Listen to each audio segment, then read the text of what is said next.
চাওক এতিয়া কথাটো হ'ল আজিৰ যিটো পৰিৱেশ হৈ আছে, আজিৰ যিখন যুদ্ধ, এই যুদ্ধখন আজিৰ নহয় একচুৱেলি। এই যুদ্ধখনৰ আৰম্ভণি হয় একদম আজিৰ পৰা বহুকেইটা দশক আগত। সেইটো চন আছিলে 1979।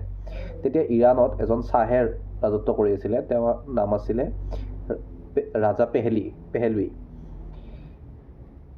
এতিয়া কথাটো হ'ল এই পেহেলভি যেতিয়া শাসন কৰি আছিলে তেতিয়া ইৰাণ আৰু আমেৰিকাৰ মাজত এটা বৰ বন্ধুসুলভ সম্পৰ্ক আছিলে, বহুত ভাল সম্পৰ্ক আছিলে বৰঞ্চ। সেই সময়ত যিটো আপোনালোকে জানে ইৰাণখন তেলৰ ক্ষেত্ৰত বা ক্ৰুড অইল যিটো কোৱা হয় ক্ৰুড অইলৰ ক্ষেত্ৰত বহুত বেছি চহকী। আৰু আমেৰিকাৰ এটা ষ্ট্ৰেটেজি হৈছে যে তেওঁলোকে যিবিলাক ক্ৰুড অইলত চহকী দেশ তেওঁলোকৰ লগত এটা ভাল সম্পৰ্ক মেইনটেইন কৰিব যত্ন কৰে, যাতে তেওঁলোকৰ পৰা কম ৰেটত বা বিনা মূল্যত সেই ক্ৰুড অইলবিলাক নিজৰ লাভৰ কাৰণে এক্সট্ৰেক্ট কৰিব পাৰে। ঠিক আছে, এতিয়া তেনেদৰে এটা সম্পৰ্ক আছিলে ইৰাণৰ লগতো। কিন্তু সেই সময়ত ইৰাণত যিহেতু আমেৰিকাৰ কোম্পানীবিলাকে আহি তাৰ পৰা তেল নিজে ওলাই লৈ গৈ আছিলে, গতিকে তাৰে যিখিনি লোকেল মানুহ আছিলে সেই মানুহখিনিয়ে তাৰ যিখিনি লাভ হ'ব লগা আছিল তেওঁলোকৰ, সেই লাভটো তেওঁলোকে পোৱা নাছিলে, বৰঞ্চ এটা বিদেশী কোম্পানীয়ে সেই সুবিধাখিনি পাই আছিলে।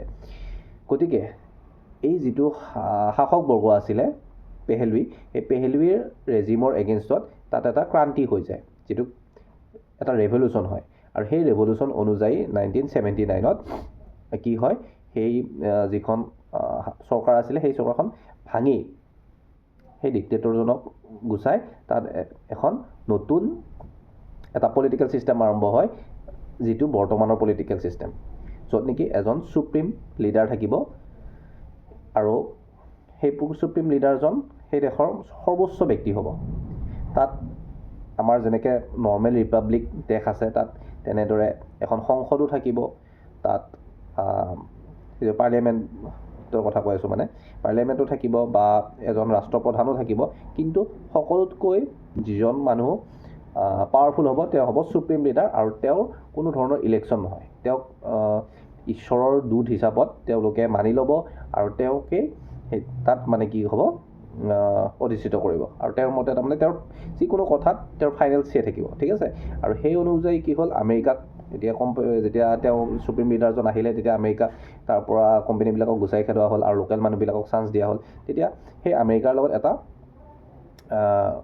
যিটো আগৰ বন্ধুত্ব আছিলে সেই বন্ধুত্বটো নোহোৱা হ'ল, এটা শত্ৰুৰ দিশত যাব আৰম্ভ কৰিলে। এইটো হৈছে প্ৰথম কাৰণ।